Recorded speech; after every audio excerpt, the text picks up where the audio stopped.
es el espíritu democrático. Esa es una de las primeras características del cristianismo estadounidense.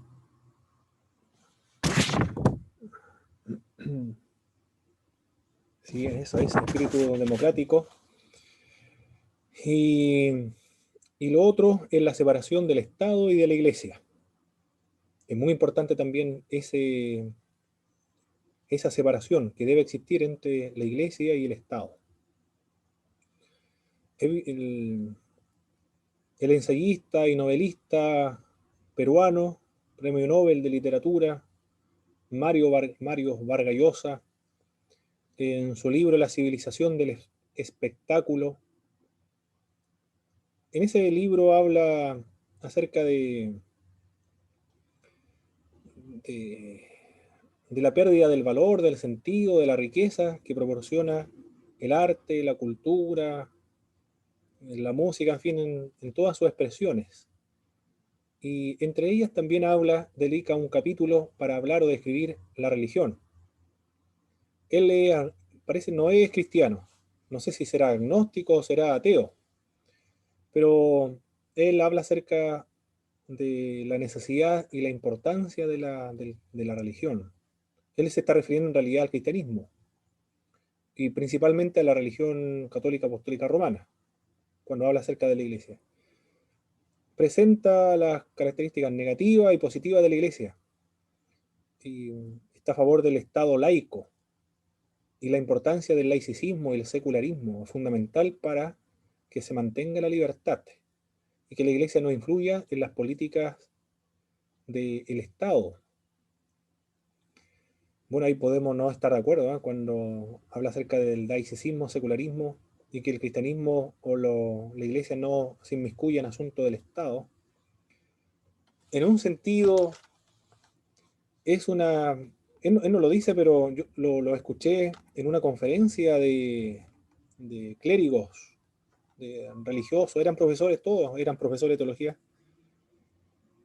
indicando este tema del laicismo, del secularismo,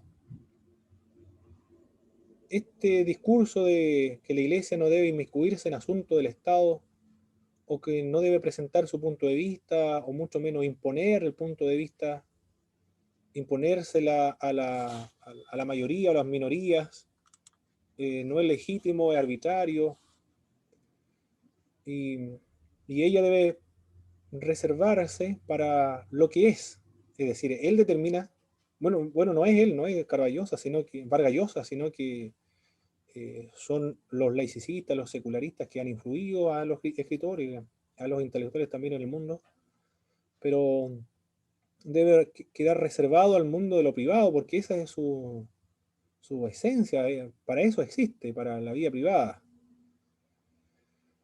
Bueno, él no conoce el tema de los profetas de Israel.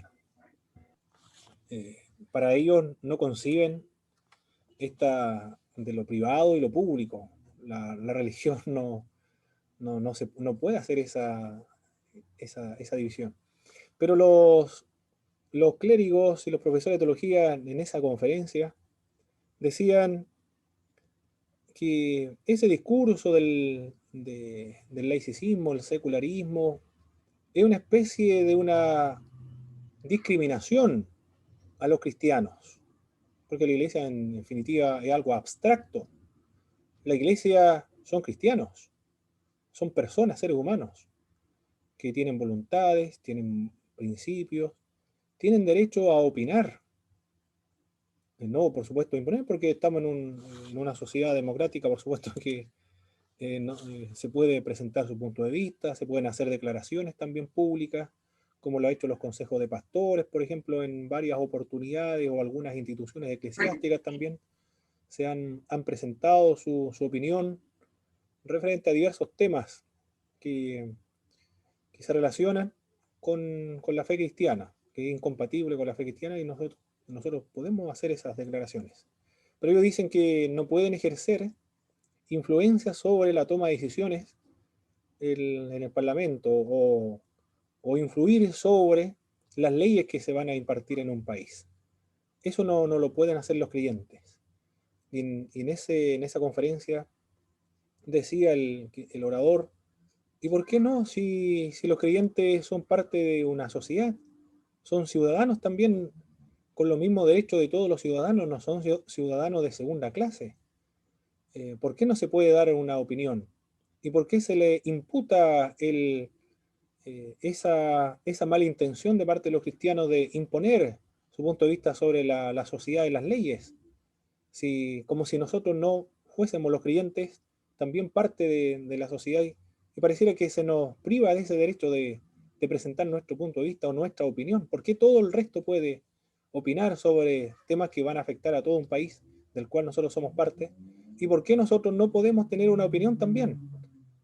Eso es lo que se decía, y una especie de una marginación, una discriminación, el vetar la voz y la opinión a los creyentes por el simple hecho de imputarles de una mala intención.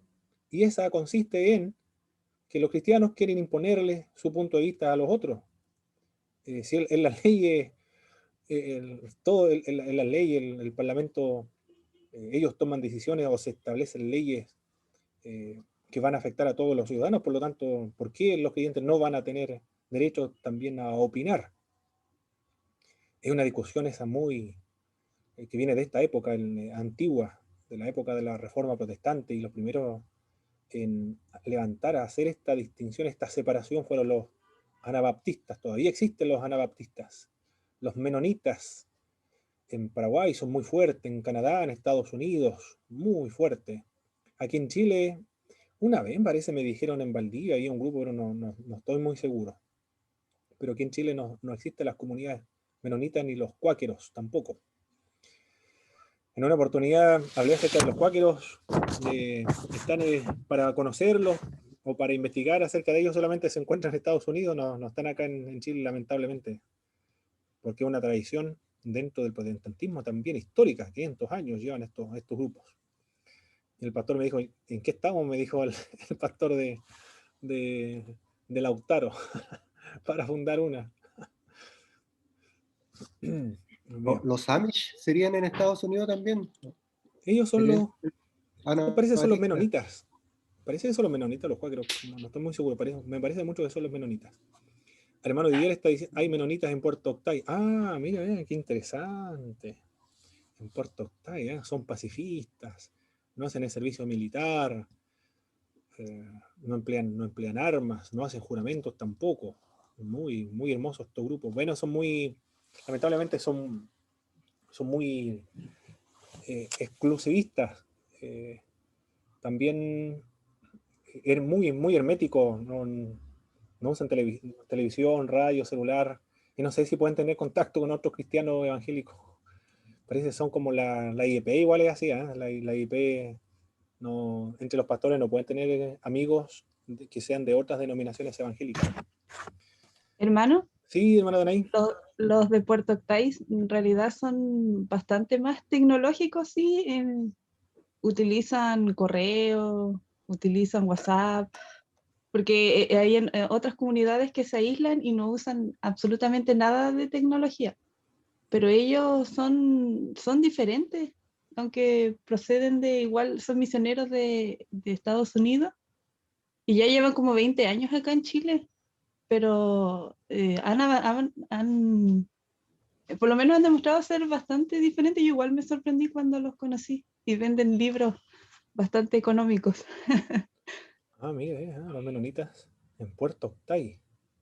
Voy a ir a darme una vuelta a Puerto Octay a conocerlo, los menonitas. Voy a contactarme con los hermanos menonitas. Son antiguos, 500 años, imagínense. Que lamentablemente no son muy, muy públicos. Bien. ¿Qué más? Esa es la característica del cristianismo de los Estados Unidos, un espíritu democrático, separación de la iglesia y del Estado. ¿Qué dicen ustedes, hermanos, ante esa impugnación o esa crítica que se le emplea a los cristianos? La iglesia, los cristianos no deben imponer sus ideas a la población en general. No pueden influir sobre los temas legislativos. ¿Qué creen ustedes con respecto a esa declaración del laicismo y del secularismo?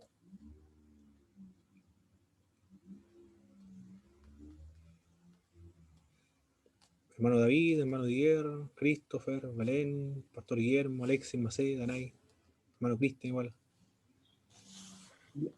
Yo pienso que es primeramente un total desconocimiento de la historia, de cómo se ha ido formando la historia, porque la religión tiene un papel fundamental desde antes de Cristo. O sea, siempre ha estado la religión presente en todas las culturas.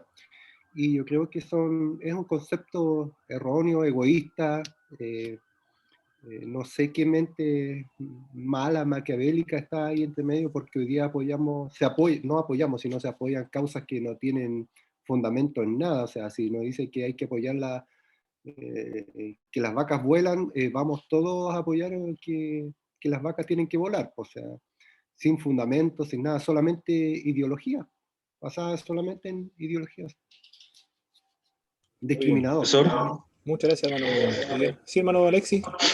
en ese caso no deberían existir ningún partido político, porque todo partido político tiene su ideología basada a través de historia, de ciertos líderes que se han mantenido en el tiempo, ¿no es cierto? Y como grupos políticos ellos quieren mantener su tendencia y quieren participar también dentro de lo que es la política.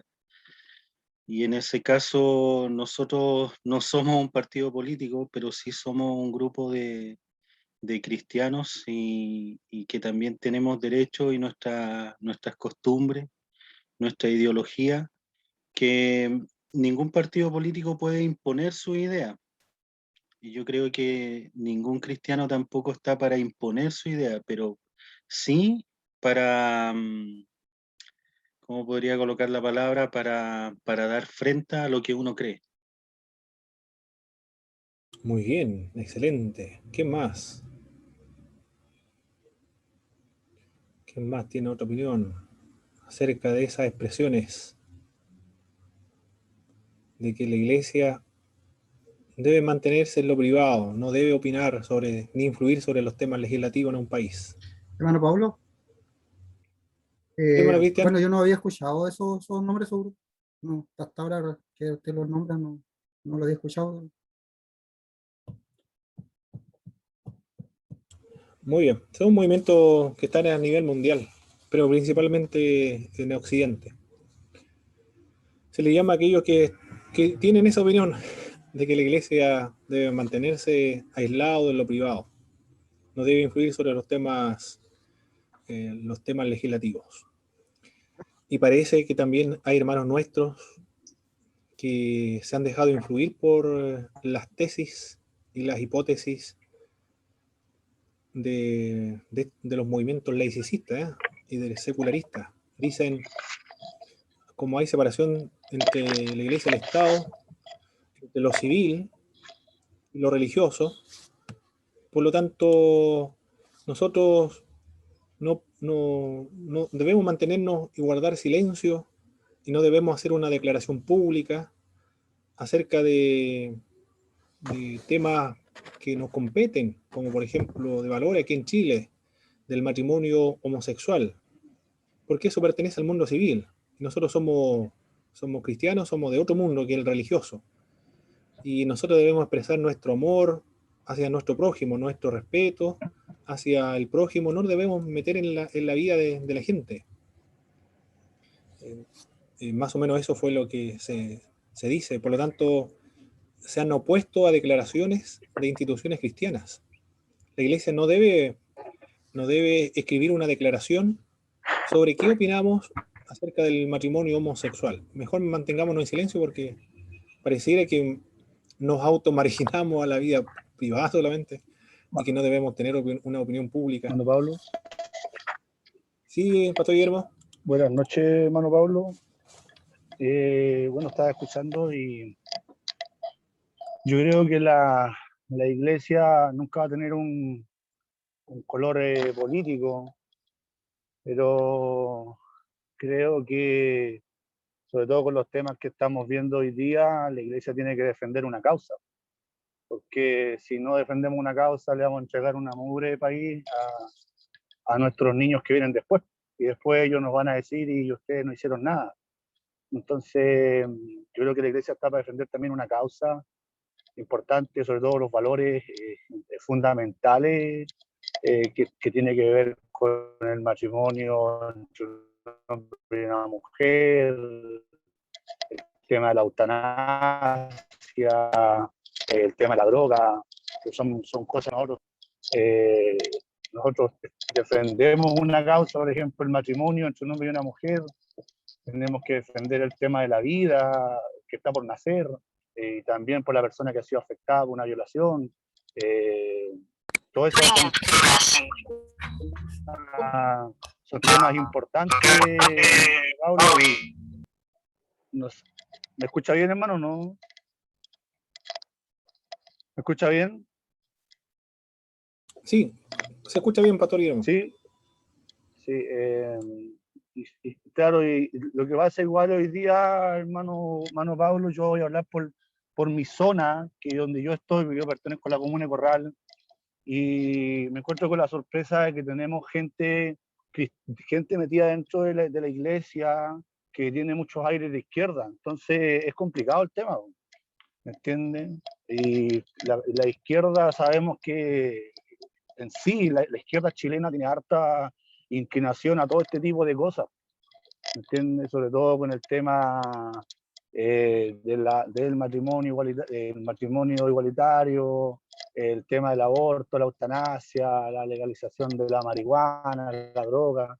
Entonces, todo ese tipo de cosas, ellos siempre han estado de acuerdo y le quieren echarle para adelante. Y lo sorprendente es que nos encontramos con gente cristiana que está con aires todavía de izquierda, comunista, hay cristianos todavía que prácticamente le rinden honores a Allende, y realmente la iglesia cristiana tiene que ser una iglesia conservadora y no dejarse influenciar por una izquierda, encima que la izquierda tiene su historia, pues la izquierda, sobre todo en el mundo, ha sido una fiel perseguidora del cristianismo, mucha gente que han oprimido, entonces realmente es complicado, y nosotros estamos para defender una causa más que un color político. Perfecto, muchas gracias por sus opiniones, mis estimados hermanos. Y bueno, eso es uno. Eso es tan vigente, lo que le estoy comentando, se discutió en la época de la Reforma Protestante, pero los luteranos, anglicanos y los presbiterianos tuvieron estrecha relación, era una sola iglesia y el Estado era exactamente lo mismo. Los únicos disidentes fueron los anabaptistas, y todavía tiene esa discusión repercusiones y está plenamente vigente hasta el día de hoy. Aquellos temas que propusieron los anabaptistas. Lo otro, la otra razón por la cual nuestros hermanos están en contra de hacer una declaración oficial de una iglesia, de una institución cristiana, es para evitar la persecución. Si nosotros hacemos una declaración como institución de alguna iglesia evangélica, podríamos tener problemas que nos bajen la página de internet, o que comiencen a ponernos diversos obstáculos, en contraste con las otras instituciones cristianas.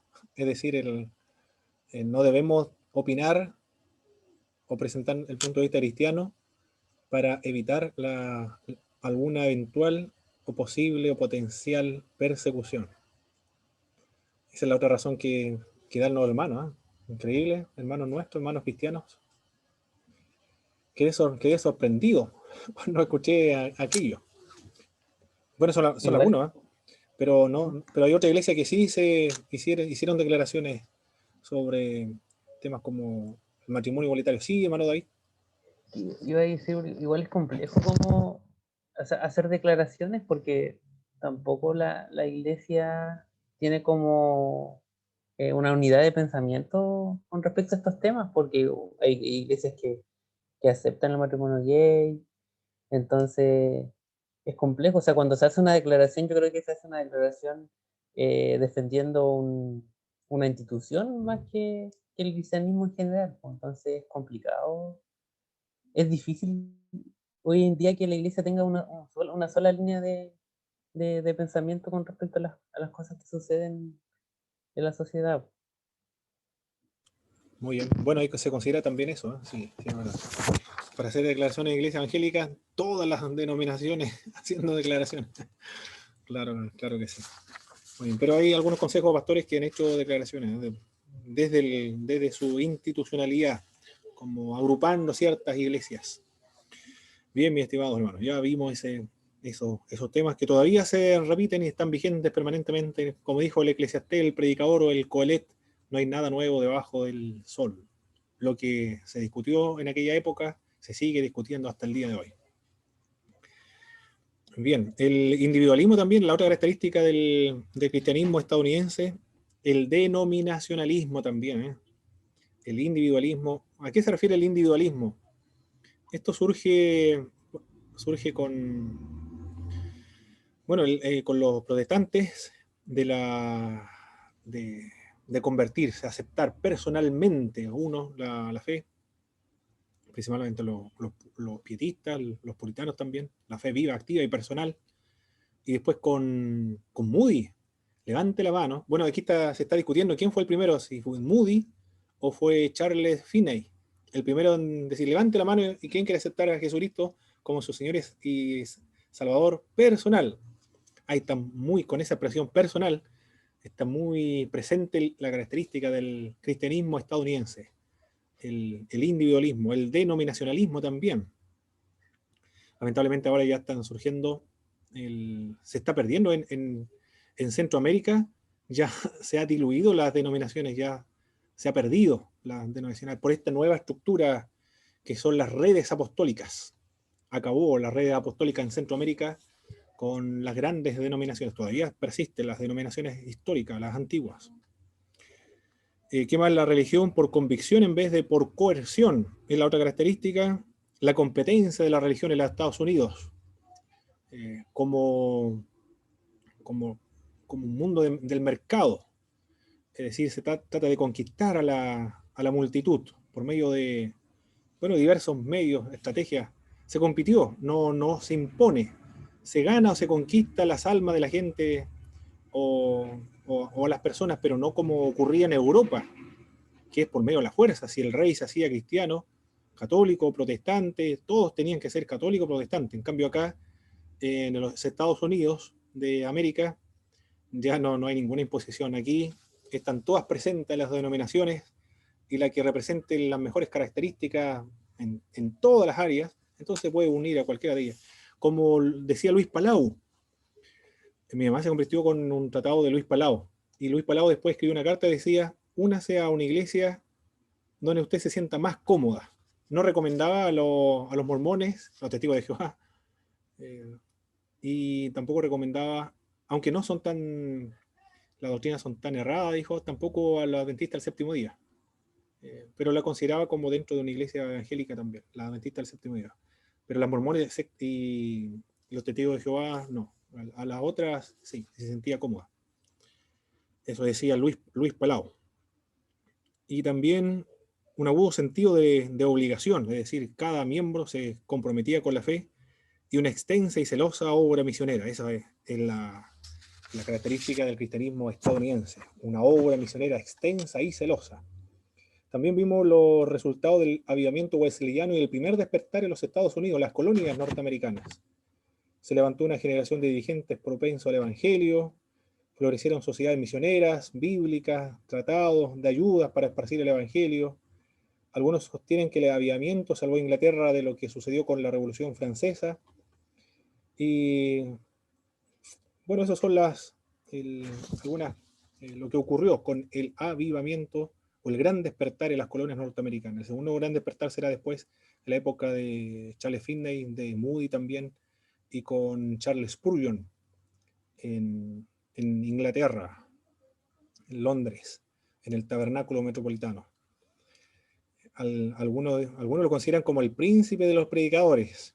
Y yo escribí un texto para el Instituto Bíblico de homilética y se lo mandé a varios profesores para que lo revisaran, corrigieran algunos detalles.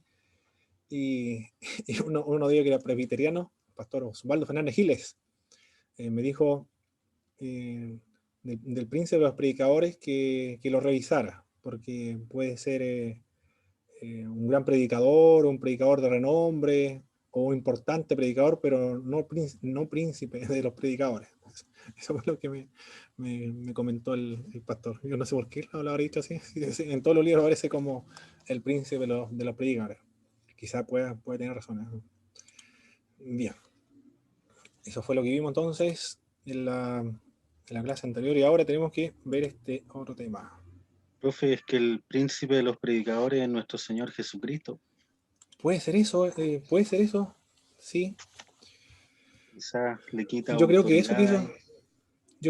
quiso decir el pastor Osvaldo, profesor Osvaldo Fernández.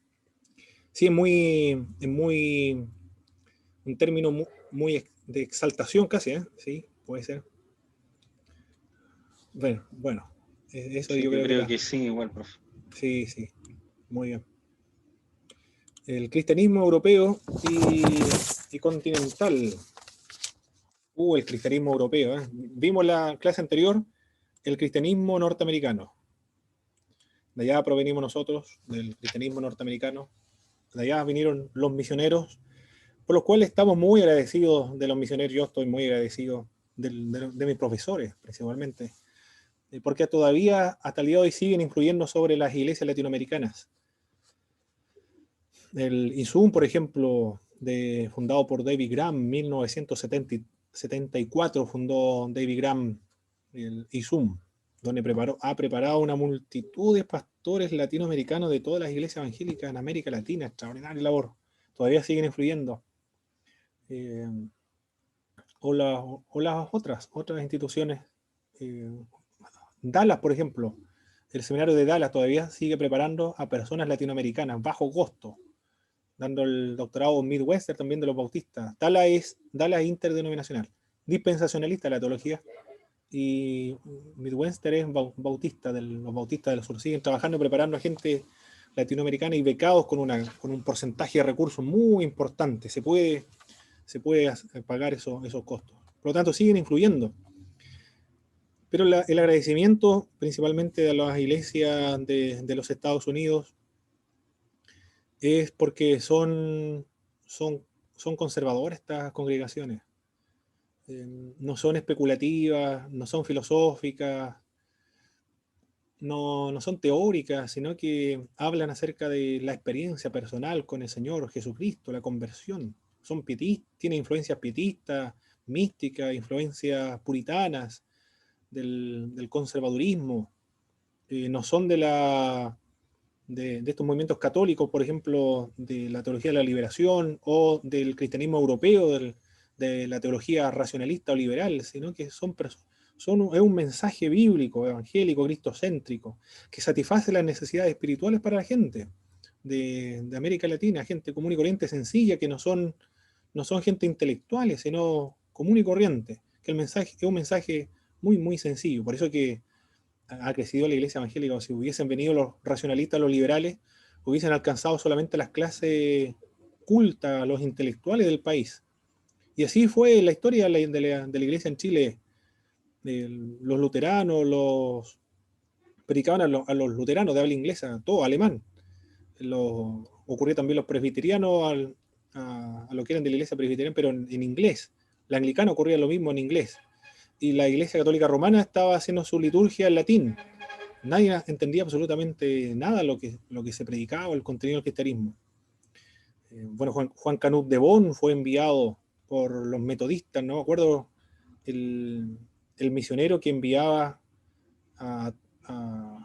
que se dedicó en toda la parte costa del Océano Pacífico a enviar misioneros que se autosustentasen a sí mismos, establecieran obras, colegios y enseñar el idioma inglés en los colegios. Ahí llega Juan Canut de Bonn, el gran predicador Juan Canut de Bonn, comienza a predicar el castellano. Y ahí la gente comienza a convertirse, no entendía el mensaje, era muy sencillo este mensaje. Esa es la razón por el agradecimiento a estas iglesias que vienen de allá de los Estados Unidos. Pero el cristianismo europeo es diferente. salvo con algunas excepciones que son evangélicos, como por ejemplo John Stott, uno de los casos atípicos de Europa. Todos los restos son teólogos que algunos le denominarían teólogos del Olimpo, que están en otra estratosfera o en otra área, que no se inmiscuye o no le tiene un mensaje a la gente común y corriente, sencilla, la gente de las plazas, de las ferias. John Stott le predica un mensaje también muy, muy sencillo.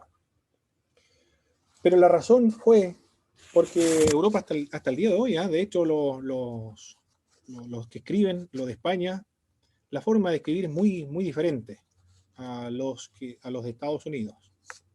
Porque van a ser influidos por las filosofías que van a surgir allá. Por ejemplo, van a surgir diversas corrientes, como el darwinismo, por ejemplo. En este periodo se ha experimentado un fuerte progreso tecnológico durante este periodo de la secularización general hasta el presente. El carbón, la electricidad, el petróleo, la revolución industrial, la asombrosa investigación en casi todos los campos, en todas las áreas, en todas las disciplinas se ha investigado, ya no hay área en el mundo que no se ha investigado. Se ha escrito, se ha estudiado, cada parte de este mundo se ha puesto bajo la observación. Fuertes corrientes han acompañado también este avance tecnológico, que ha afectado, por supuesto, a la Iglesia. Darwin, después de hacer primero suposiciones básicas en un esfuerzo por explicar el cambio, el progreso de la historia humana, desarrolló la teoría de la evolución basada en la supervivencia del más alto. Está siendo cuestionada esa teoría hoy en día. Y Mario Vargas Llosa considera que en el libro La civilización del espectáculo, que estoy leyendo ahora, él piensa que en Estados Unidos critica a los estadounidenses por este tema de estar en contra de estas teorías y han influido sobre los colegios y sobre las leyes para que se enseñe la religión cristiana en los colegios y el cristianismo, no otra religión, el cristianismo, y también que no se enseñe la evolución, sino que en sustitución a la evolución se enseñe el creacionismo y el diseño inteligente, una teoría anticientífica retrógrada, dice Mario Vargas Llosa en ese libro. Él lo considera como anticientífica, como si la teoría de la evolución fuera científica y retrógrada también, o troglodita, ¿no? El término que emplea muy fuerte Vargas Llosa me sorprendió ahí porque en otro punto habla muy positivo del cristianismo, pero cuando habla acerca de cristianos que intentan de influir las políticas de los Estados Unidos, está totalmente en contra ahí, y está en contra del progreso y una postura del creacionismo, dice él, anticientífica. Bueno, no todos los científicos estarían de acuerdo con este punto de vista de Mario Vargas Llosa. John Lennon, por ejemplo, no estaría de acuerdo con ese punto. Y todavía tiene repercusión hasta el día de hoy. Y ha influido esta corriente, esta teoría, incluso sobre los cristianos. Y de hecho hay una teoría cristiana que dice que Dios creó empleando la evolución. Es decir, la evolución se explica en términos espirituales. Dios usa, o es el método empleado por Dios para la creación, o para el surgimiento de la existencia de los seres humanos aquí en la Tierra. Y después cuando se pruebe que la teoría de la evolución es incompatible, como ya se está sospechando el día de hoy, no sé qué irá a pasar con esa corriente cristiana. Teilhard de Chardin fue el que propuso esa idea, un sacerdote católico. Quedará, yo creo, como una pieza de museo, un pensamiento de museo, posteriormente. Eso fue lo que los cristianos pensaron en un momento. Se dejaron tanto influenciar y estuvieron plenamente convencidos de una teoría, no científica, sino de algunos científicos, solamente porque fueron algunos científicos, no de todos, que finalmente terminó siendo errada. Y la proyección de sus teorías se trasladó a otras áreas como la religión y la filosofía, y se produce esta controversia hasta el día de hoy. Carlos Marx, por ejemplo, aparece después, el marxista. Todo lo que existe en la materia, dijo Karl Marx. 1818-1883. Presentó la creencia en la necesidad de la victoria final de un socialismo científico. la eliminación de todas las clases sociales, económicas y el milenio final de una sociedad igualitaria. Extraordinario lo que pensaba Karl Marx. Era una especie de la escatología materialista, o una escatología meramente humanista, la que él sostuvo. Pero él era un judío, y lo que va a proponer en una de sus teorías, o en uno de sus declaraciones, o va a estar presente la ideología ahí, ideas que son bíblicas, de las clases explotadas, por ejemplo. Todo eso lo va a rescatar él, o lo va a encontrar en el Antiguo Testamento. Y Hegel idealizó el Estado. Van a comenzar después el surgimiento del Estado-Nación. Y ahí comienza otro conflicto también que afecta a la Iglesia, el Estado y la Nación. ¿Quién forma el Estado? ¿La nación forma el Estado o el Estado forma la nación? Hay dos posturas que son políticas. Ahí está la jacobina, la voluntarista o la historicista, jacobina o francesa, la que se impone, el Estado debe crear una nación, y ahí surge los turcos, un solo Estado, una sola nación, un solo idioma. Y en Chile también ese fenómeno estuvo, aquí en todos los pueblos latinoamericanos, en Estados Unidos también. El Estado forma una nación, un Estado, una sola religión, un solo idioma, y se extermina todos los otros idiomas que existen. No importa cuánto tiempo hayan existido esos idiomas, se destruye y solamente se impone uno. Esa es la voluntarista, la jacobina. La otra es la nación la que forma el Estado. Eso fue el fenómeno en Alemania. Los alemanes, todos los que hablan el mismo idioma, la misma cultura, ellos forman y tienen derecho a organizarse en su propio Estado. Hegel fue el que va a idealizar el Estado. Nietzsche habló acerca de la superraza, poniendo las bases para los movimientos totalitarios del siglo XX, del superhombre. Habla acerca así habló Zaratustra, el caminante y su sombra, acerca de este superhombre que está por sobre todos los otros tipos de leyes que rigen a los seres humanos.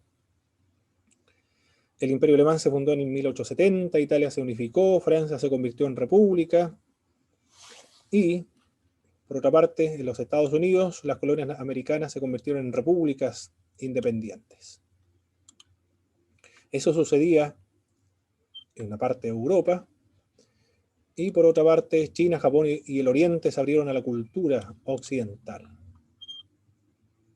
Se produce la Revolución Francesa. ¿Cuáles son las causas de la Revolución?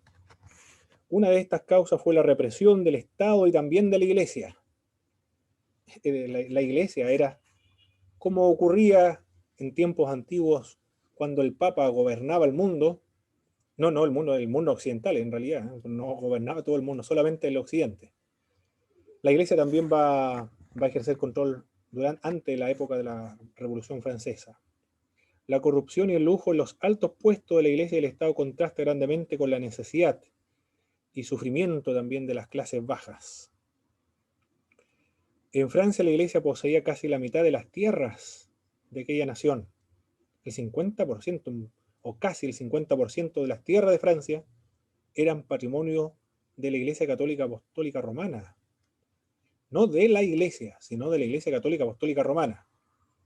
Eso también, cuando escriben en contra del cristianismo, hablan de una sola iglesia, que es la Iglesia Católica Apostólica Romana, en realidad, porque las otras iglesias nunca han perseguido a nadie, siempre han sido persecutoras, pero nunca han perseguido, como el caso del catolicismo romano. Y eran tan represivas como el Estado secular. También la arbitrariedad política nacional, los disipados hábitos personales de los reyes, todo eso llevaron a la bancarrota casi a Francia. Los representantes del pueblo común, conocido como el Tercer Estado, se apoderaron del control e iniciaron una reforma radical. El 21 de septiembre de 1792, Francia se va a convertir en una república. 4 meses después, el rey fue ejecutado. Y el que va a salvar después, con la contrarrevolución, el que va a salvar la Revolución Francesa va a ser Napoleón, que va a derrotar un conjunto de coaliciones que intentaban destruir la revolución. Y en 1798 invadió Italia y deshizo el Estado papal y puso prisionero en París al Papa Pío VI, donde murió. Aquí hay una especie de... Esto ya se había hecho anteriormente. Se traslada al Papa a Francia. Aquí fue, en este caso fue a París, no a Aviñón como había ocurrido en la época del cautiverio babilónico. La causa entonces, la opresión, tanto política como religiosa, se hizo triza en la revolución en cuanto a sus propiedades del catolicismo romano. Su establecimiento de los diezmos, impuestos papales y su sistema monástico fue destruido. Durante este periodo las iglesias luterana y calvinistas sufrieron por el escepticismo. Hasta el día de hoy, estas iglesias tienen esa característica, luterana y calvinista, por eso que están casando a los homosexuales en Europa. Con respecto a la iglesia en el poder, esto es lo que dice Mario Vargas Llosa en este libro, muy, muy entretenido, muy importante igual, ¿eh? De la revolución, no, como el libro La civilización del espectáculo. Él dice lo siguiente, Mario Vargas Llosa: la historia del cristianismo ha demostrado que cuando la iglesia llega al poder cambia su actitud hacia el prójimo, mientras que el cristianismo fue una religión de catacumbas. Está aludiendo al cristianismo del siglo II, III, cuando era perseguido por el Imperio Romano. Marginal, una iglesia perseguida, una iglesia de gente pobre y gente desvalida. El cristianismo representó una forma de civilización que contrastaba con la barbarie de los paganos, sus violencias enloquecidas, sus prejuicios y las supersticiones también que rodeaban a la gente del Imperio Romano. Los excesos de sus vidas, su inhumanidad en el trato con el otro, porque está hablando acerca de los combates entre gladiadores y la muerte de esclavos también en el Coliseo Romano, y los niños que se dejaban en las calles, las niñas que se dejaban en las calles también, por el hecho de que no lo reconocían, no porque eran niñas, porque se prefería a los varones. Y una multitud de niñas eran dejadas o eran abandonadas en todo Roma. Pero cuando aprendió y fue incorporada a las filas, a las clases dirigentes, y la iglesia cristiana o el cristianismo pasó a gobernar o a cogobernar directamente a la sociedad, el cristianismo perdió el semblante de mansedumbre que tenía. Qué increíble esto, ¿eh? Y tiene toda la razón Mario Vargas Llosa. La iglesia ya perdió la mansedumbre cuando llega al poder. Se convirtió en otra cosa ahora, ¿eh? En el poder se volvió intolerante. Esta es la característica del cristianismo que llega al poder. Intolerante, dogmático, exclusivista y fanático. La defensa de la ortodoxia lo llevó a validar y a ejercer el mismo tantas o peores violencias que las que había sufrido los primeros cristianos cuando eran perseguidos por el Imperio Romano. Y a encabezar también y a legitimar guerras y crueldades inicuas contra sus adversarios. Está aludiendo aquí a las cruzadas y las masacres de Bartolomé cuando se acabaron con los hugonotes o los cátaros también en Francia, y la persecución contra todos los protestantes en el mundo. Toda la razón. ¿Qué opinan ustedes con respecto a lo que señala Vargas Llosa, hermanos? Cuando la iglesia cristiana llega al poder, se transforma en otra cosa. ¿O estará exagerando aquí un poco el autor? Hermano Pablo, ¿Sí? yo creo que la iglesia, si cuando llega al poder, como sucedió contra la historia, yo creo que la iglesia pierde su enfoque. Creo que pierde el enfoque al cual realmente hemos sido llamados. Que la iglesia no ha sido llamada para establecerse en el escenario de esta tierra, sino que hemos sido llamados para predicar el evangelio a toda criatura. Yo creo que ese fue el enfoque apostólico, predicar el evangelio. Yo creo que cuando ya la iglesia llega al poder, a este tipo de cosas, yo creo que ya también pierde su enfoque espiritual, a lo que realmente hemos sido llamados. Muy bien. Muchas gracias, Pastor Guillermo. A eso se refería a la iglesia constantiniana cuando... Yo me imagino, ¿cierto? El contexto en el cual Vargas Llosa lo menciona, el contexto de lo que ocurrió bueno, no en Francia, sino en términos generales en realidad, porque habla acerca de Constantino, después habla de las cruzadas, después habla de lo que ocurría en Francia, como un todo, que hace un como un antecedente histórico general. Lo que ha visto él en la historia es lo que resume allí. Bueno, yo creo que en sí la iglesia totalmente pierde su voz profética. Yo creo que pasa por ahí, pues, se desenfoca. Muy bien. Lo comento esto, porque el neopentecostalismo tiene una doctrina escatológica. Ha cambiado también la escatología con respecto a la escatología de las iglesias, por lo menos evangélicas latinoamericanas, que es el postmilenialista. Tiene la misma escatología de la iglesia adventista del séptimo día, postmilenista. Cristo viene después del milenio. O también conocido como la doctrina del dominionismo, o también como la doctrina del reino ahora y el reino ya. ¿Cuál es la idea de esta doctrina? Que la iglesia es la que debe conquistar. Nosotros somos conquistadores, somos cabeza, no somos cola, somos águila, somos león. Debemos conquistar las artes, la ciencia, la tecnología, debemos tener profesores universitarios donde se ejerza la influencia, políticos, debemos llegar al poder, debemos tener evangélicos en el parlamento y también presidente de la república y los legisladores, en el poder también legislativo, ejecutivo, el otro judicial. En todas esas áreas el cristianismo debe llegar y preparar el terreno para la venida de Jesucristo y cristianizar a la sociedad entera. En eso consiste la doctrina del reino ahora y el reino ya del neopentecostalismo. En todos los libros que he leído, porque tuve que hacer en una oportunidad, tuve que hacer una monografía, presentarlo a Fatela, acerca de esa doctrina del dominionismo o el reino ahora, el reino ya. Pero el neopentecostalismo, cuando habla del reino ahora, el reino ya, el marco de referencia que tiene es una crítica a la escatología premilenialista, pretribulacionista. Lo considera como irresponsable, como escapista también, como que no se incluye o no influye sobre las sociedades, y es pesimista también. Esa es una, pero nunca encontré una advertencia al momento de llegar al poder, si eventualmente se pudiese llegar al poder, o la iglesia se volviera, todo el mundo se volviera cristiano, y hubieran cristianos en todas partes, en todas las áreas. No han mencionado, no han comentado lo que ha ocurrido en la historia de la iglesia, en la época de la Edad Media, cuando gobernó el catolicismo romano, porque está muy presente esa amenaza de la intolerancia, del dogmatismo, de la exclusividad, de la violación a los derechos humanos, todos aquellos que no opinen exactamente que ellos.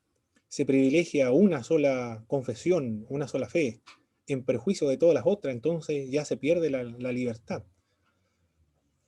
Eso nunca se comentó, de esa posible o eventual amenaza de la iglesia. Ya ha ocurrido ya, en el pasado. La historia lo ha demostrado. ¿Cuáles son las consecuencias de esas pretensiones? Pero son muy ambiciosas y son muy estimulantes, igual, motivadoras. Motiva a los creyentes a hacer cabeza y no hacer cola, o ser conquistador, victorioso. La gente que escucha mensajes como eso sale de la iglesia, pero sale muy estimulado, con fervor. Y la prédica se nota el fervor que tienen los hermanos. Oye, ya eso es lo que aprendemos ahí entonces de lo que ocurrió en Francia, en la época de la Revolución Francesa y los abusos de la Iglesia Católica Romana.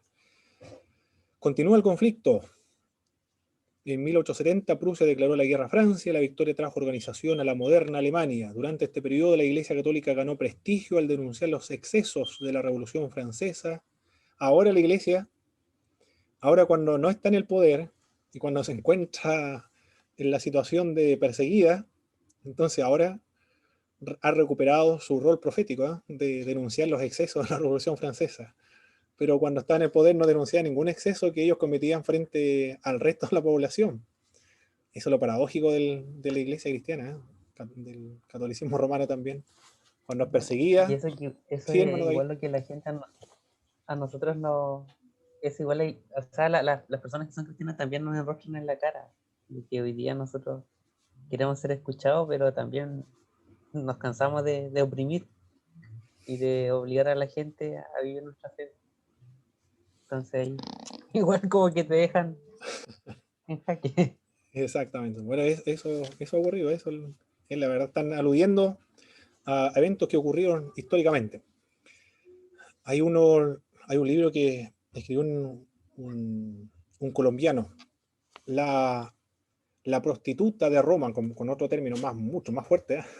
La prostituta de Babilonia. La introducción son puros improperios, una página y media de la introducción, puro improperio, muy divertido escuchar lo que dice en ese autor. Tiene muchas deudas pendientes conmigo y ahora se lo voy a cobrar, dice cuando finaliza la introducción de su libro. Pero, Dios mío, la forma de describir esta iglesia habla acerca de los derechos humanos donde no manda, pero oprime cuando manda, es sanguinaria cuando manda. Es lo mismo que estamos viendo acá. Lo más probable es que está aludiendo a la Revolución Francesa. Al mismo tiempo se continuó los estallidos antiprotestantes del papado. Continuó el Papa contra los protestantes.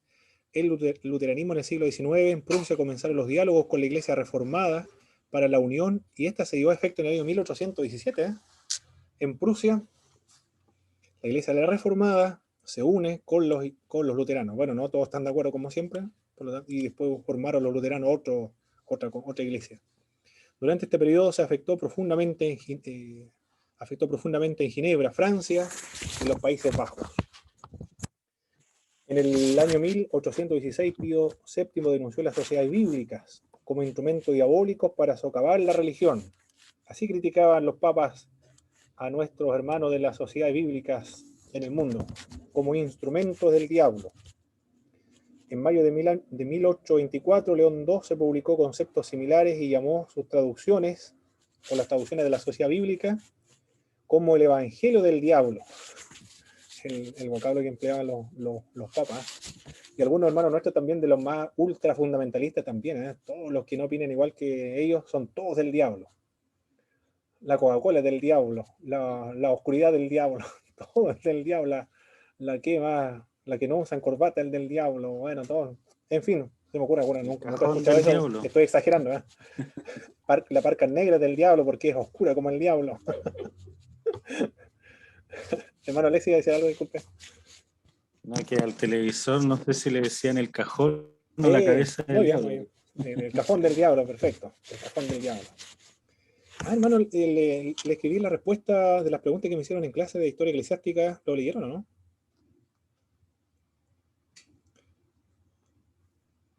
¿Algunos lo leyeron de la respuesta? Sí. Pero me pareció muy bueno, interesante de los puritanos. Son muy parecidos a los cristianos del siglo IV, siglo V en Jerusalén. Cirilo de Jerusalén y Juan de Jerusalén predicaban casi exactamente lo mismo que los puritanos de los protestantes, ¿eh? Eso me pareció. Y esas ideas del siglo IV del Medio Oriente en Jerusalén, ahí estamos hablando, del año 300 y tanto, 340. Y de los puritanos en la iglesia anglicana, son parecidos a la de la IEP actualmente, la iglesia evangélica pentecostal, que no tocan instrumentos, de no ver televisión, por ejemplo.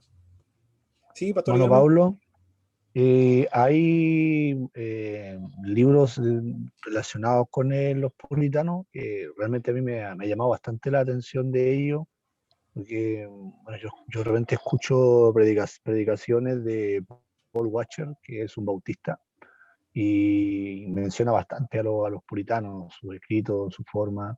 Me llama bastante la atención. No sé si usted conoce libros de...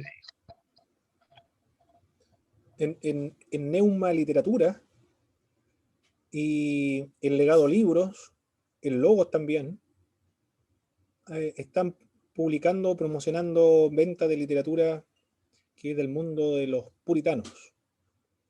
Legado Libros, Neuma Literatura y Logos. Debe estar allá también en la librería Chalón, ahí en Valdivia. Lo más probable es que deban estar también esos libros. Ah, ya, bien, gracias.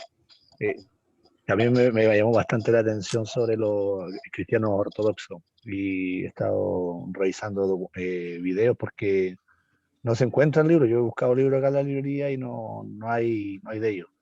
Pero sí he visto documentos y se ha visto reportajes de ellos y también es impresionante. Me ha gustado bastante saber de ellos. Gracias, Muy Manuel. bien. Bien. Conocer varias corrientes confesionales cristianas. Bien, así nos llamaban entonces como el Evangelio del Diablo. Muy divertido las declaraciones de los papas de esa época. Y el 8 de diciembre de 1854, Pío definió el dogma oficial de la Inmaculada Concepción.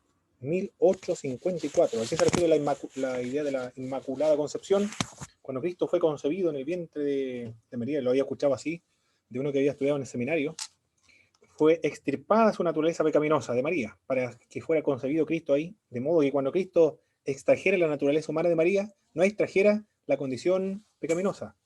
En eso consiste la Inmaculada Concepción, pero después leyendo los textos de los católicos, los textos de teología dogmática de los católicos, la Inmaculada Concepción es concebida como María fue concebida por sus padres sin pecado, fue preservada de nacer en pecado. En eso consiste la Inmaculada Concepción, 1854. Antes del año 1854 no era dogma, no, la gente, algunos creían, otros no lo creían. En Prusia, la gran mayoría de prusianos estuvo de acuerdo con la unión entre las iglesias calvinistas y luteranas. Una pequeña minoría protestó y fundaron la escuela confesional dirigida por Klaus Harm, en oposición a la iglesia reformada. En 1841, un número de luteranos se separó de la iglesia del Estado y organizaron la iglesia evangélica luterana en Prusia. Las universidades de Wittenberg y de Halle se unieron en una institución en Halle. Durante el año 1648-1789, el escepticismo y ateísmo llegaron al cristianismo, lamentablemente hasta el día de hoy no se ha logrado recuperar.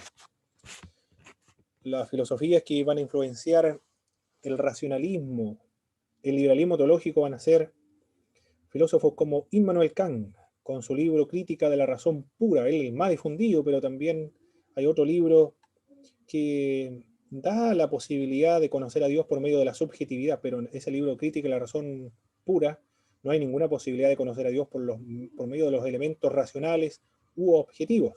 Pero escribe dos libros. El otro es Crítica de la Razón Práctica.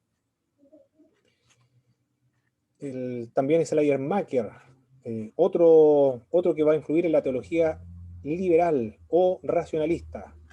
Schleiermacher, influenciado por el pietismo alemán, bueno, el pietismo también va a influenciar sobre los liberales, dio un gran paso para aliviar el antagonismo entre el racionalismo y el sobrenaturalismo, al hacer de la religión una experiencia interior, la conciencia de la absoluta dependencia de Dios.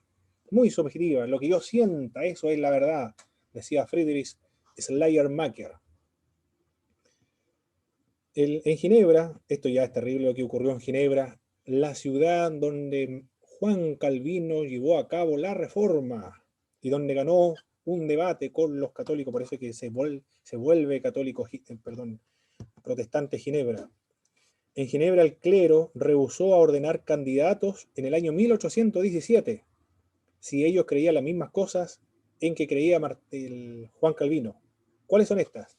Si un pastor cree que Cristo es Dios, a ese pastor no lo vamos a ordenar, porque esa persona está equivocada. ¿Cómo Cristo va a ser Dios? El pecado original, si hay un pastor que piense, que crea y enseñe que existe esa teoría o esa superstición del pecado original, tampoco lo nombraba. Si cree la predestinación, tampoco lo ungen como pastor. Y en Alemania ocurre, hasta el día de hoy ocurre del mismo modo. Si hay un pastor que escribe su tesis defendiendo la inspiración verbal plenaria de las Sagradas Escrituras, no lo gradúan. Y en Francia, el liberalismo teológico prevaleció de tal manera que Federico Monrod y el conde Gasparín organizaron en el año 1849 la Iglesia Francesa Reformada Libre. En los Países Bajos, al separarse la iglesia influida por el liberalismo teológico, se vieron obligados a fundar iglesias conservadoras, que fueron reconocidas en el año 1869 como la Iglesia Reformada Cristiana. estamos viendo entonces aquí que el problema entre los conservadores y el liberalismo teológico vienen de esta época, del año 1800.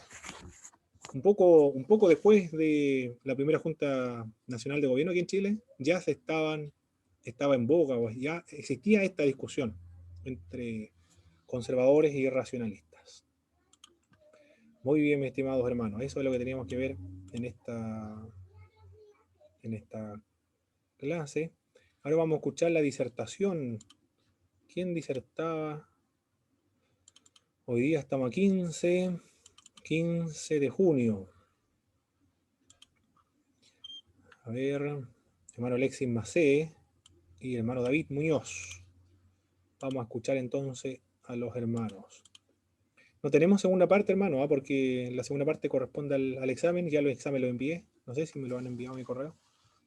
Pero después de las disertaciones concluimos hasta la próxima semana en Historia Eclesiástica, hasta el viernes para los que estudian Teología Sistemática 1.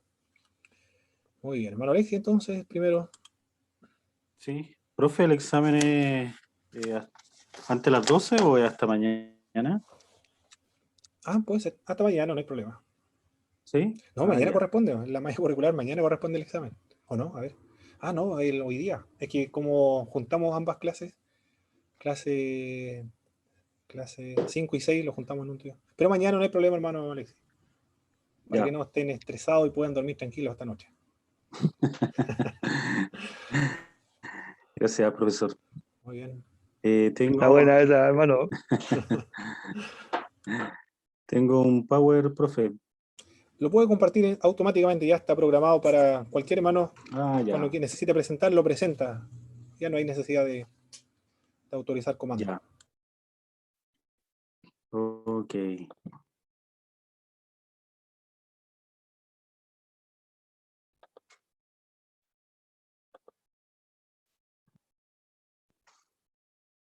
Se ve ahí, ¿no es cierto? Correcto. Se ve muy bien, hermano Alexis.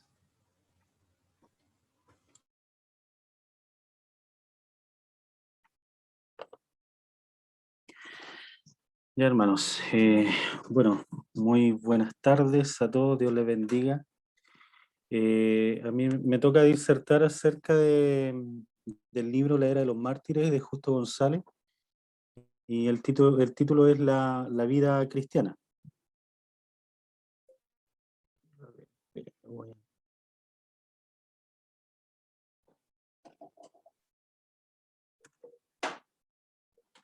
Ahí sí.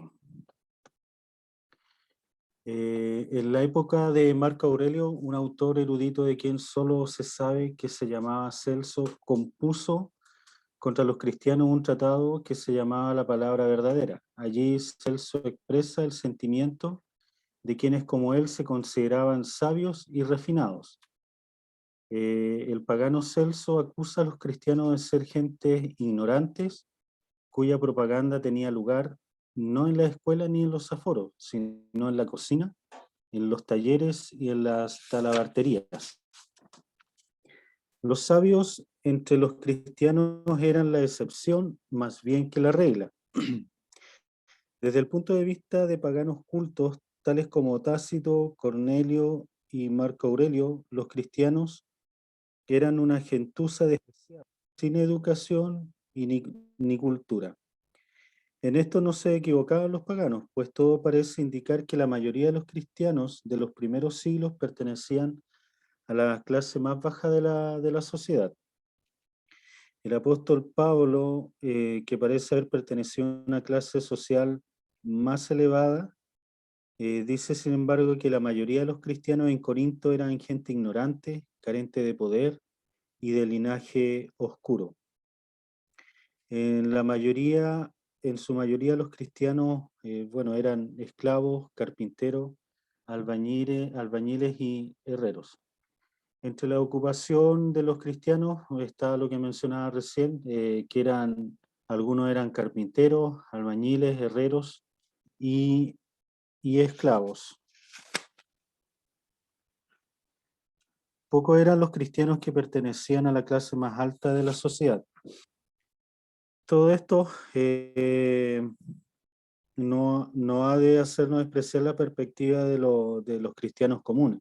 Cuando comparamos esta perspectiva con la de algunos de los más distinguidos maestros de la Iglesia, vemos que la gente más pobre e ignorante poseían una comprensión más profunda acerca de las verdades bíblicas.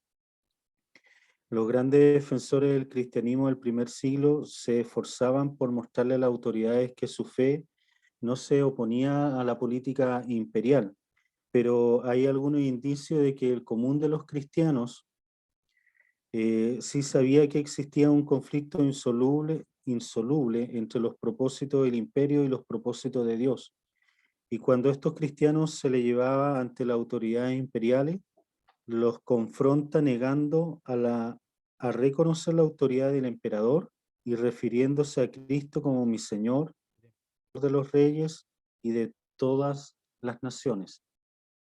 Aquí vemos cómo los cristianos más sencillos, ¿no es cierto?, decía el escritor, que tenían una mayor profundidad en cuanto a las verdades bíblicas. Eran más profundos en su fe en cuanto a filósofos de alta categoría. El culto cristiano nos da una idea del modo en que aquellos cristianos en los primeros siglos percibían y experimentaban su fe. Aquí podemos ver cómo realizaban el culto cristiano. La reunión se realizaba el primer día de la semana y el propósito principal del servicio era celebrar la resurrección del Señor y sus promesas. La comunión se celebraba de una comida, y tras la comida se celebraban oraciones sobre el pan y el vino. La reunión constaba de dos partes. La primera parte se leían y comentaban la escritura, se hacían oraciones y se cantaban himnos. La segunda parte comenzaba con un ósculo de paz, se pronunciaba una oración sobre el pan, el vino, y los presentes comulgaban. Los no bautizados participaban solo de la primera parte del servicio. A veces hacían una excepción, según lo que dice el autor, que algunos inconversos participaban también. Los no bautizados se les llamaba los inconversos, y ellos participaban de la primera parte del servicio. También había otra costumbre, que era celebrar la comunión en los lugares donde estaban sepultados los fieles que habían muerto. Hablar un poco más acerca del culto local. Se dice que la iglesia cristiana acostumbraba a reunirse el primer día de la semana para partir el pan. El propósito del culto no era llamar a los fieles a la penitencia ni hacerles sentir el peso de sus pecados, sino celebrar la resurrección del Señor y las promesas de que esa resurrección era el sello. El tono característico del culto era el gozo y la gratitud, más bien que el dolor o la compunción. Al principio, la comunión se celebraba en medio de una comida, cada cual traía lo que podía, y tras la comida común se celebraban oraciones sobre el pan y el vino. A esto se les denominaba las fiestas de amor. Después comenzó, al pasar de los años, se comenzó a celebrar esta comunión sin la comida común, pero siempre se mantuvo el espíritu de celebración de los primeros años. La comunión era el centro del culto cristiano.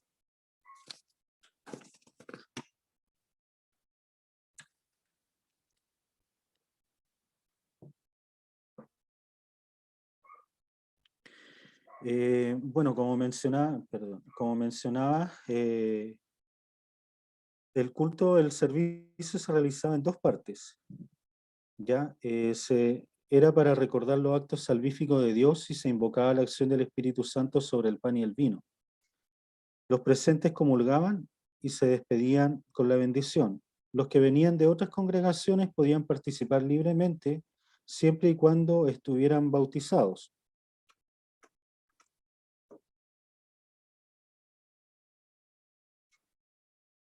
En algunas ocasiones los cristianos sí utilizaron algunas de las catacumbas para esconderse de quienes les perseguían, La razón por la que se reunían en ella era que allí estaban enterrados los héroes de la fe, y los cristianos creían en la comunión que les unía, no solo entre sí con el Señor Jesucristo, sino también con su antepasado en la fe.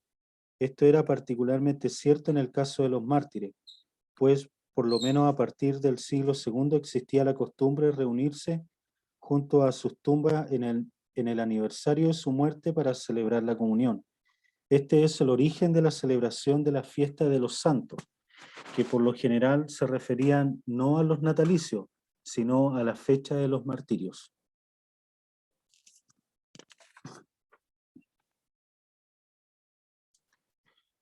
Realizaban culto en las casas.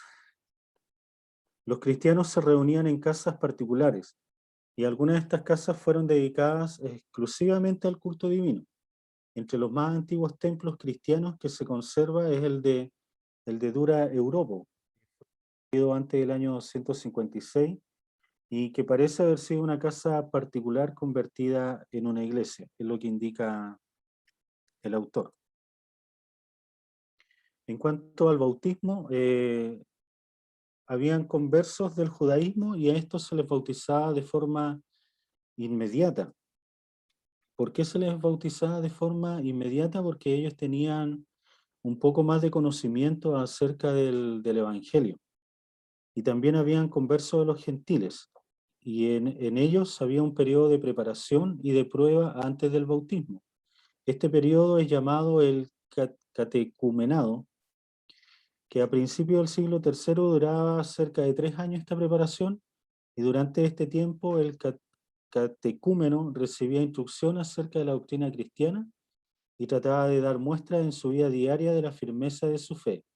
Antes del bautizo se le examinaba, y a veces en compañía de sus padrinos, y se le daba al rango de los que estaban prontos a ser bautizados. Por lo general el bautismo se administraba una vez al año, en el domingo de resurrección, aunque pronto y por diversas razones se comenzó a administrar en otra ocasión. Y a principios del siglo III los que estaban listos para ser bautizados ayunaban durante el viernes y el sábado, y su bautismo tenía lugar en la madrugada del domingo, como la resurrección del Señor. El bautismo era por inmersión, desnudos, los hombres separados de las mujeres, y al salir del agua se le daba al neófito una vestidura blanca en señal de su nueva vida en Cristo. Se le daba a beber agua en señal de que había quedado limpio, no solo exterior, sino que también interiormente. Además se le ungía porque el cristiano había venido a formar parte del real sacerdocio, y se le daba leche y miel porque había penetrado en la tierra prometida.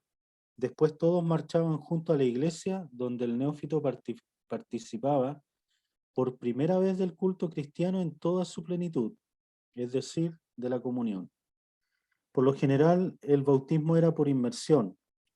En algunos lugares no se realizaba por inmersión porque escaseaba el agua, y se le rociaba 3 veces con agua y se les bautizaba en el nombre del Padre, del Hijo y del Espíritu Santo.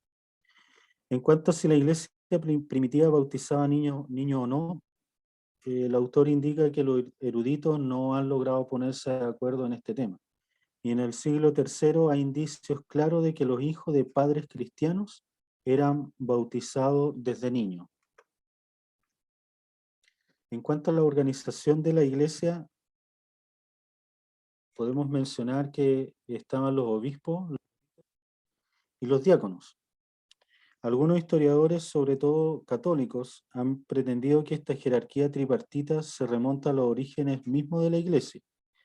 En el Nuevo Testamento se habla de obispo, presbítero y diáconos. Estos 3 títulos no aparecen juntos. En el Nuevo Testamento nos presenta y nos da a entender que la organización de la iglesia primitiva variaba de un lugar a otro. Hay indicios de que por lo menos durante la mayor parte del siglo I los títulos de obispo y presbítero eran intercambiables. La autoridad de los obispos y en la sucesión apostólica surgió durante el segundo siglo. Se menciona que en el segundo siglo todos los oficiales de esta jerarquía de la autoridad de la iglesia eran varones. Lo que ha sucedido es que durante el siglo segundo, en sus esfuerzos por evitar toda doctrina falsa, la iglesia centralizó su autoridad en los varones y las mujeres quedaron excluidas del ministerio de la predicación. Fue por esa razón que las mujeres quedaron excluidas. Pero también a comienzo también era parte jerárquica eclesiástica, eran parte de la autoridad de la iglesia. Hay un ejemplo acá que dice que pero todavía a principios del siglo segundo, Plinio le dice a Trajano que ha hecho torturar a 2 ministras de la iglesia cristiana. En cuanto a los métodos misioneros, podemos ver que la iglesia del primer siglo no conoció los cultos evangelísticos. El culto consistía principalmente en comunión, admitía solo a los cristianos bautizados, el evangelismo no tenía lugar en las iglesias. Algunos maestros como Plinio y Orígenes tenían disputas en sus escuelas y ganaban así algunos conversos. El martirio sirvió para atraer a otros a la nueva fe. En otros casos se debió a los milagros que realizaban los cristianos. La fe cristiana se difundió de manera lenta y difícil. La mayoría de los casos fueron cristianos anónimos, quienes mediante su testimonio abrieron el camino a la conversión de otras personas. Bueno, como podemos apreciar ahí, podemos ver que el evangelismo en temas de misiones en la iglesia primitiva no había un mayor trabajo y como se mencionan aquí, no se hacían cultos evangelísticos como los tenemos hoy en día, no se hacía el llamado a que se predicara la salvación a otros, sino que consistía principalmente en unión entre los hermanos que eran principalmente bautizados. Como mencionaba recién, los cultos, en algunos casos invitaban a algunos inconversos ya a ser parte del servicio, pero lo invitaban solamente a la primera parte del culto, que era a escuchar las oraciones, que era solamente escuchar la predicación del Evangelio, pero en la segunda parte del culto se les excluían, ellos tenían que irse, ya que solamente participaban hermanos bautizados en la cena de pan y vino. En cuanto al arte cristiano, al principio los cristianos se reunían en casas particulares y eso es de suponerse que no había cuestiones especiales relativas a la fe cristiana. Pero tan pronto como los cristianos empezaron a tener sus propios cementerios, las catacumbas e iglesias, como la de Dura Europo, comenzó a desarrollarse el arte cristiano. Este arte se encuentra en los frescos de las catacumbas e iglesias y en los sarcófagos que algunos de los cristianos más pudientes se hacían labrar. Aquí podemos apreciar unos frescos de catacumbas. Eso era lo que realizaban los cristianos de los primeros siglos. Una de las características del arte cristiano antiguo era la comunión. Y es como en el caso de este fresco que se encuentra en una de las catacumbas romanas. Es lo que podemos apreciar en la imagen y la gran mayoría de los frescos que se realizaban eran en torno a comunión, en torno a cómo participaban ellos.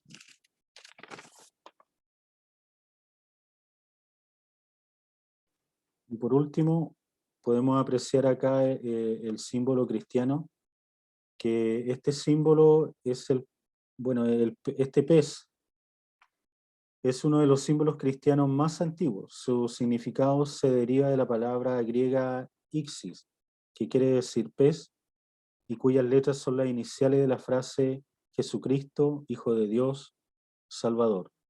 este símbolo era común que lo utilizaran los cristianos del primer siglo.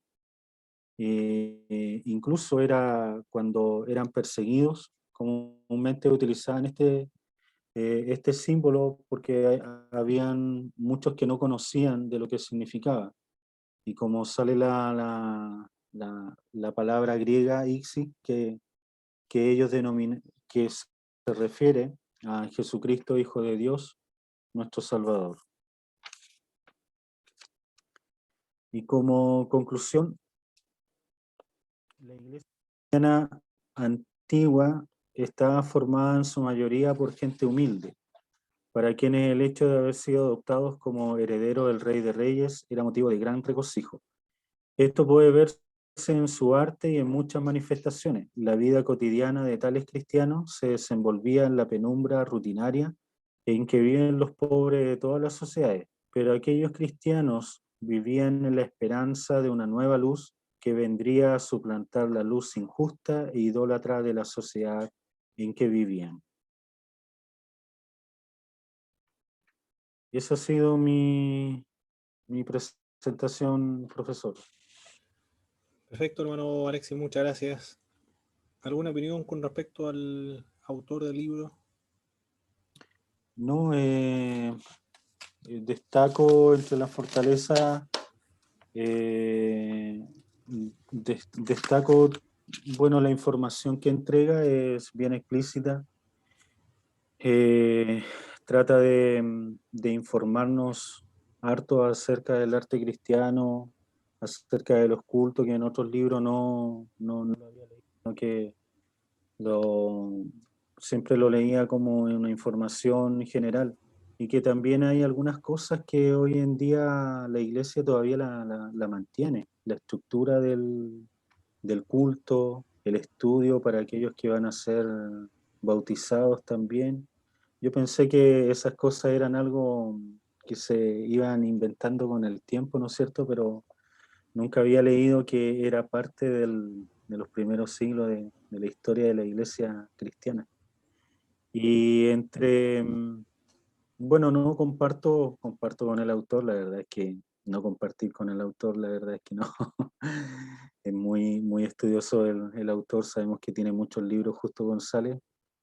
Pero lo que sí, dentro de las debilidades que noté en cuanto a la lectura, es que no profundiza en algunos temas, como por ejemplo la autoridad de la iglesia, simplemente hace mención de cómo era la estructura en el primer siglo. No profundiza un poco más allá en ese aspecto, pero en realidad comparto con todo lo que dice el autor. Muy bien, muchas gracias, hermano Alexis. Se prepara hermano David entonces. Hermano David Muñoz. Quedé pensando de lo que dijo el hermano Alexis de que los cristianos más sencillos tenían mayor profundidad espiritual sobre las cosas cristianas. Yo creo que lo más probable puede ser que el cristianismo o la fe cristiana consiste en la experiencia, puede ser por esa razón que puedan tener mayor o tenía mayor profundidad espiritual. Y hermoso sería eso del bautismo una vez al año para el día de resurrección. Imagínense un hermano nuevo bautizándose para el día de resurrección, el día en que resucitó Jesucristo. Tremenda fiesta cristiana, ¿eh? Y ese mismo día convirtiéndose él. Y hacerlo ayunar. Y hacerlo ayunar también, y después del bautismo irse en peregrinaje a la iglesia, todos los hermanos juntos. Y ese día, y justamente ese primer día, va a ser la primera vez que él va a estar en un culto en plena comunión y todo el culto.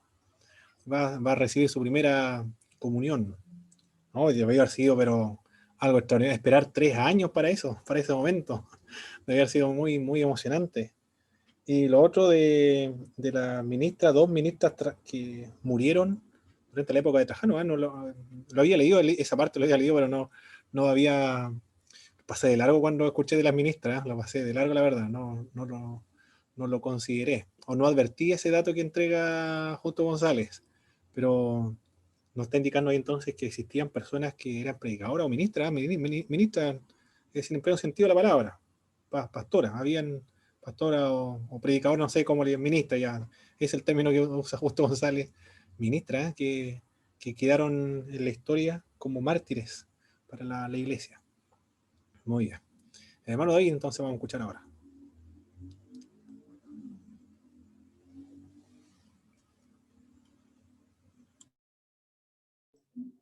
Ahí sí.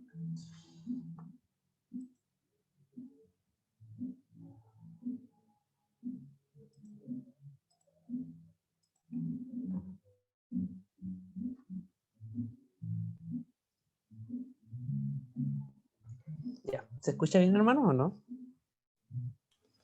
Sí, Ya. hermano David, se escucha bien.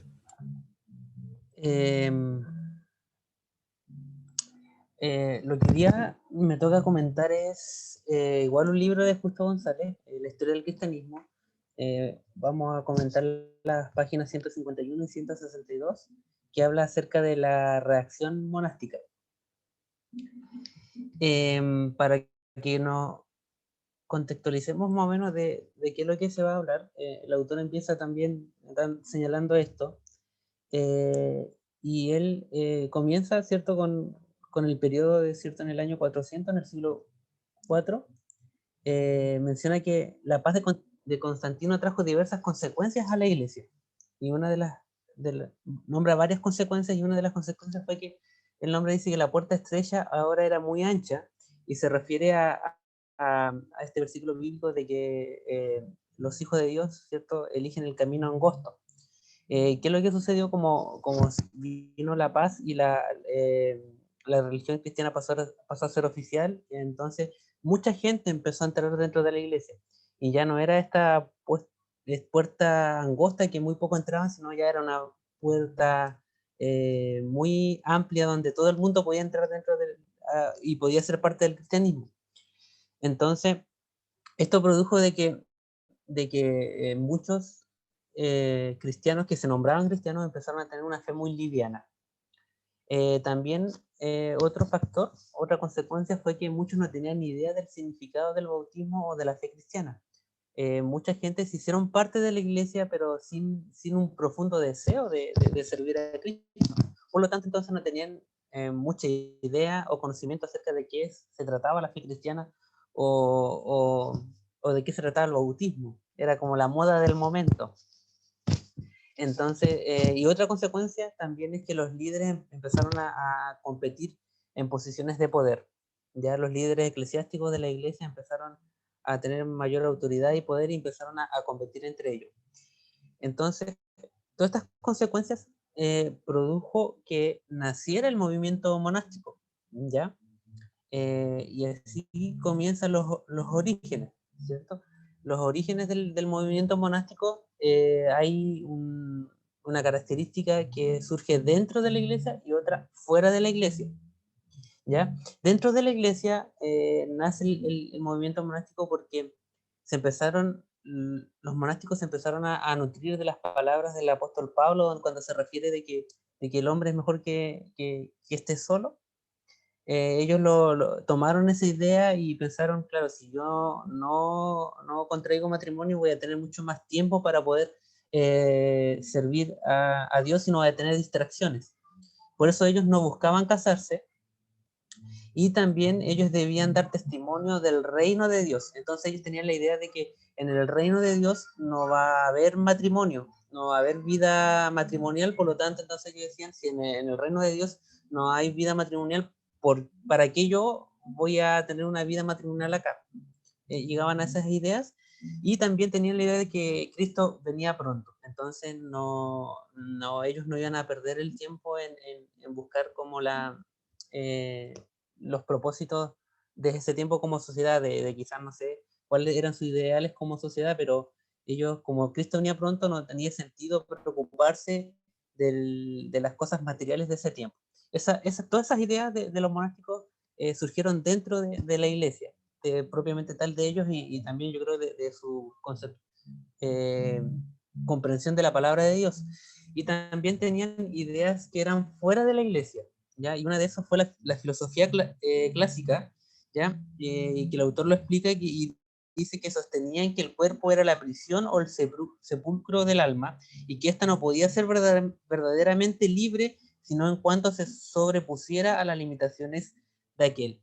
Entonces los monásticos tenían la idea de que el cuerpo era una prisión del alma, por lo tanto había que ejercer el alma tenía que ejercer una autoridad sobre el cuerpo.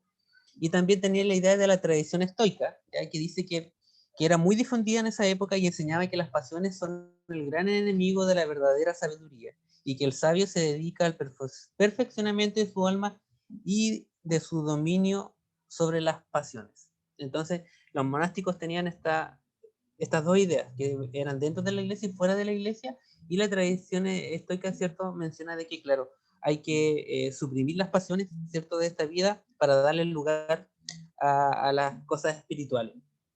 Entonces, de ahí surge también el término griego, ¿cierto?, que significa solitario. Esa es la palabra, eso significa monje. Entonces, como tenían todas estas ideas los monásticos, ellos llegaron a la conclusión de que la única forma que yo puedo lograr esta profunda espiritualidad es apartándome y vivir una vida solitaria, por todo lo que también estaba ocurriendo dentro de la iglesia cristiana en esa época. Entonces, los primeros monjes surgen, ¿cierto?, en el desierto de Egipto. Se usó mucho durante el siglo IV, ¿ya? ¿Y por qué se usó los desiertos, sobre todo el desierto de Egipto? Porque era un lugar muy solitario, ¿ya? Entonces lo que empezó a ocurrir fue que empezó a haber un éxodo al desierto, mucha gente yéndose al desierto a experimentar una mayor espiritualidad y también una forma también de no contaminarse, para buscar una más profunda espiritualidad. Los primeros monjes, no hay con exactitud de quién es como el precursor de esta idea, ¿ya? Pero sí el autor nombra a dos personas, y una de estas es Antonio, y cuenta más o menos su historia, narra su historia de cómo él llegó a hacer a retirarse y apartarse y buscar una mayor espiritualidad. Y el autor menciona de que él nació en una pequeña ribera del río Nilo, y sus papás eran muy adinerados, y también sus padres murieron muy a pronta edad. Entonces él quedó con toda la riqueza junto a su hermana más pequeña. Entonces, cuando él queda con toda esta riqueza, él escucha esta predicación de la historia del joven rico, ¿cierto?, donde Cristo le dice que tiene que vender todas sus riquezas y seguirlo a él. Entonces él hace lo mismo, él vende toda su riqueza y se queda con una pequeña parte para que su hermana menor pueda vivir. Pero posteriormente, después, él escucha este otro versículo bíblico de Mateo 6:34, donde dice: no os afanéis por el día de mañana. Entonces él llega a la conclusión de que tiene que vender todo, entregarse todo y apartarse, y ir a una vida solitaria y buscar la espiritualidad. Y lleva a su hermana a un convento donde hay puras mujeres y que ahí la críen, y él se aparta solitariamente al desierto.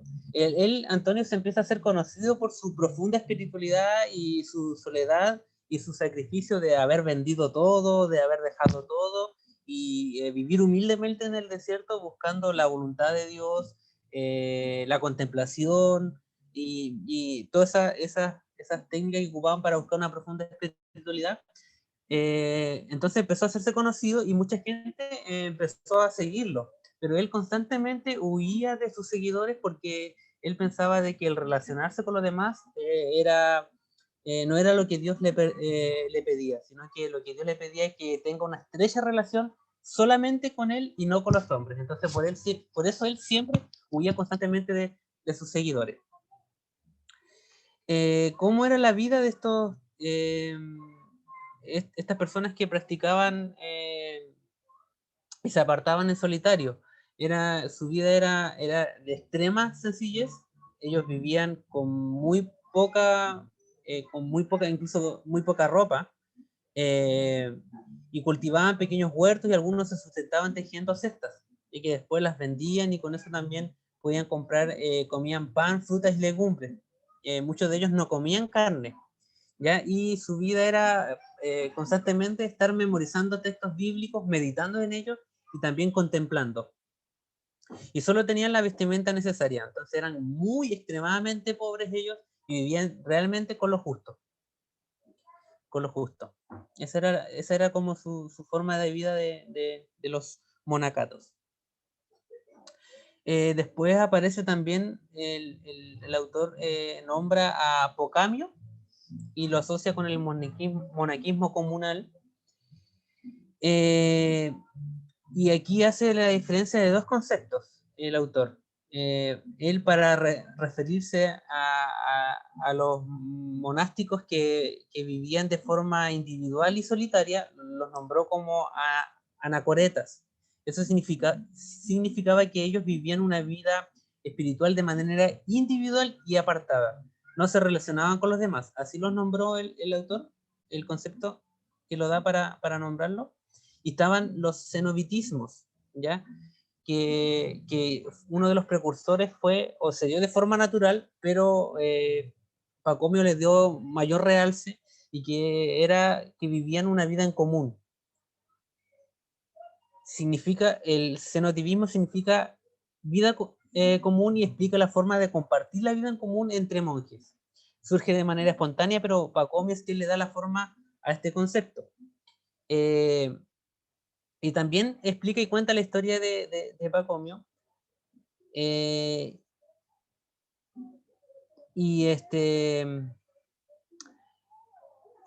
la cuenta de esta forma. Bueno, aquí vemos también, bueno, la puse al revés, pero esta era al final, después voy a mostrar esta imagen, pero cuenta su conversión, ¿cierto? Pacomio, sus padres eran paganos, y fue arrebatado de su familia para servir en el servicio militar.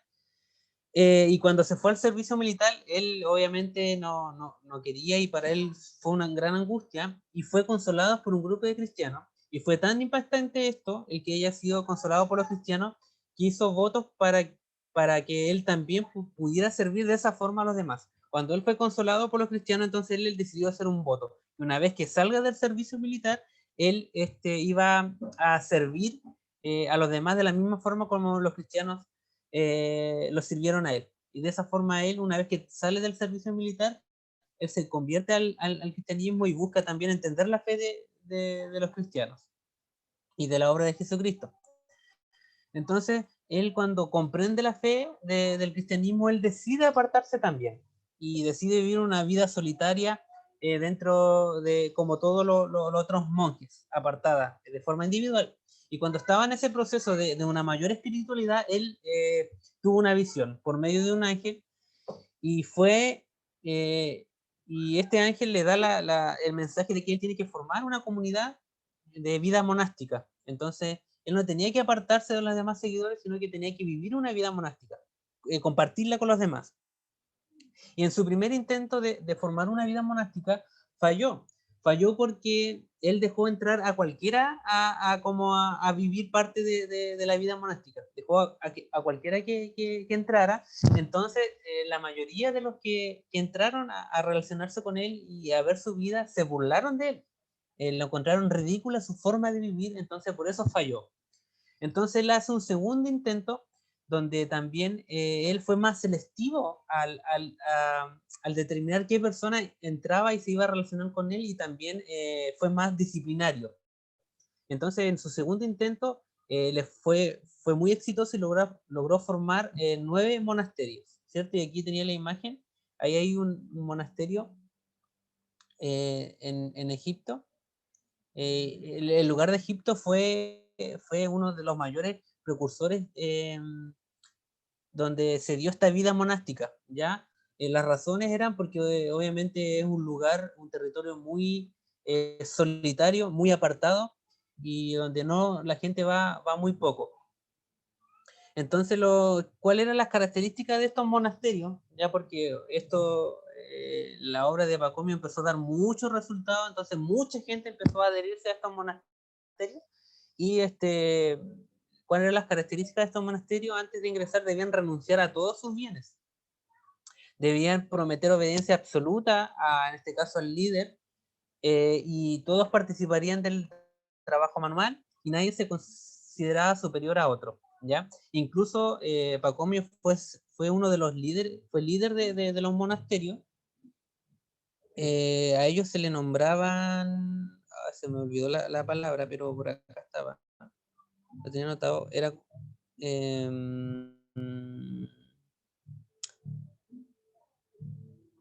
se llamaban, espérenme, se me perdió acá.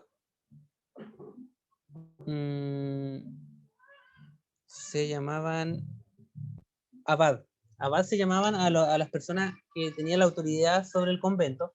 Entonces, él empezó a implementar esta idea y eran muy, muy disciplinados y exigentes. Incluso ahí menciona el autor de que para ingresar a estos monasterios la persona tenía que pasar una semana afuera rogando por favor que lo dejen entrar, y si aguantaba todos esos días lo dejaban entrar, y tenía que obedecer todas estas reglas, ¿ya? Así que eso es lo que comenta el autor. Las conclusiones, las fortalezas del libro. Me gustó bastante el libro porque el autor narra muchos detalles sobre la historia, ¿ya? Entonces, eso es bueno, a diferencia de otras historias como que son muy por libros históricos, son como muy por arriba, y como que como son tantos hechos, son tantas cosas que tienen que explicar, como que lo hacen muy, muy superficial, pero en esta parte el autor narra muchos detalles que son muy interesantes sobre la vida de los monásticos. Debilidades, el libro me gustó bastante, no, en realidad no podría nombrar una debilidad del libro. Encuentro que también es muy amigable al leerlo, y la información también es muy interesante. A mí me llamó mucho la atención de cómo narraba la historia. Opiniones personales sobre lo aprendido. Creo que el movimiento monástico igual tiene cosas buenas, como la disciplina o la búsqueda profunda de la espiritualidad. Igual responde a un contexto histórico. Yo creo que sus intenciones eran muy buenas, pero también como aspecto negativo creo que igual malinterpretaron varios conceptos bíblicos o pasajes bíblicos, y se alejaron de la sociedad. Yo creo que igual eso es un error. Creo que el Evangelio no nos manda a apartarnos, a separarnos de ellos, sino que estar ahí en el mundo y predicar el Evangelio y enseñar también nuestra forma de vida, no apartarnos. Pero sí tenemos que tener una profunda espiritualidad y una fe, una fe sólida, y también practicar estas disciplinas espirituales que ellos practicaban, el memorizar versículos bíblicos, incluso habían monjes que se aprendían el Nuevo Testamento de memoria, y lo citaban y lo rezaban durante todo el día, mientras hacían el pan, mientras hacían sus trabajos. Ellos todo el día tenían que estar recitando versículos bíblicos o memorizándolos. Y también la contemplación de Dios, creo que igual es algo muy interesante que hoy día como se ha perdido dentro de la iglesia. Hay muy poco espacio como para tener esta disciplina. Bueno, la contemplación es una disciplina espiritual individual desde mi punto de vista, pero no sé si los cristianos lo practicarán mucho, el contemplar a Dios y meditar en Él. Pero creo que es una disciplina espiritual muy, muy hermosa. Así que eso. Perfecto, muchas gracias, mis estimados hermanos, por las disertaciones. Muy edificante espiritualmente, se puede aprender. Qué hermoso estudiar a los cristianos de esa época. Qué impactado del bautismo y la disciplina espiritual también, y el cultivo del alma de los monjes. Perfecto, hermano, vamos a finalizar, ya estamos pasados la hora. Recuerden que ahora terminamos hasta la próxima semana con el libro histórico, con una oración a nuestro Señor, que nos va a dirigir. Hermano Bernabé, por favor, nos dirigen una oración para concluir.